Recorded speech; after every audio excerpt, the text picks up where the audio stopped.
വ്യത്യസ്തമായ ബോധവൽക്കരണ പരിപാടികളിലൂടെ ലഹരിവിരുദ്ധ ബോധവൽക്കരണം കുട്ടികളിൽ എത്തിക്കുകയാണ് രാമമംഗലം ഹൈസ്കൂൾ. കുട്ടികളുടെ നേതൃത്വത്തിൽ ലഹരിവിരുദ്ധ മുദ്രാവാക്യങ്ങളും നിയമങ്ങളും പേപ്പറിൽ എഴുതി സ്വന്തം പേരും ഒപ്പുമിട്ട് സ്കൂളിന് മുൻപിൽ നിൽക്കുന്ന ബോധിമരത്തിൽ തൂക്കിയിട്ട് ബോധവൽക്കരണത്തിനായി ഒപ്പുമരം എന്ന വേറിട്ട മാതൃക കാണിച്ചു കൊടുക്കുകയാണ് ഇവിടുത്തെ കുട്ടികൾ. സ്കൂളിലെ സ്റ്റുഡന്റ് പോലീസ് കേഡറ്റുകളും സ്കൗട്ട് ആൻഡ് ഗൈഡ്സ് കുട്ടികളുമാണ് പരിപാടിക്ക് നേതൃത്വം നൽകിയത്. ബോധവൽക്കരണ പരിപാടി എറണാകുളം ജില്ലാ അസിസ്റ്റന്റ് കളക്ടർ പാർവതി ഗോപകുമാർ ഉദ്ഘാടനം ചെയ്തു. ഈ അടുത്തൊരു പ്രോഗ്രാമിന് പോയപ്പോൾ അവിടെ ആ പരിപാടിയിൽ ഉപയോഗിച്ചുള്ള 1-2 പോസ്റ്റേഴ്സ് ഞാൻ ശ്രദ്ധിച്ചു. ജീവിതമാണ് ലഹരി, സ്പോർട്സ് ആണ് ലഹരി. അത് കേരള സർക്കാരിൻ്റെ പരിപാടികളാണെന്ന് തോന്നുന്നു.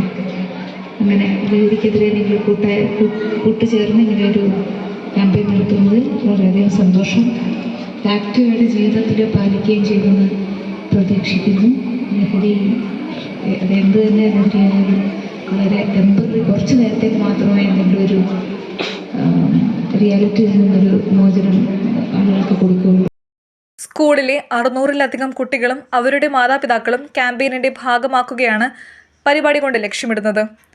പാമ്പാക്കുട ബ്ലോക്ക് പഞ്ചായത്ത് പ്രസിഡന്റ് സ്മിത എൽദോസ്, ഗ്രാമപഞ്ചായത്ത് president PV Stephen, vice president Mary Eldho, ഗ്രാമപഞ്ചായത്ത് അംഗങ്ങൾ, school manager Ajith Kallur, head mistress Sindhu Peter, PTA president Ratheesh Kalanilayam, PTA committee അംഗങ്ങളും അധ്യാപകർ, അനധ്യാപകർ തുടങ്ങിയവരും ചടങ്ങിൽ പങ്കെടുത്തു.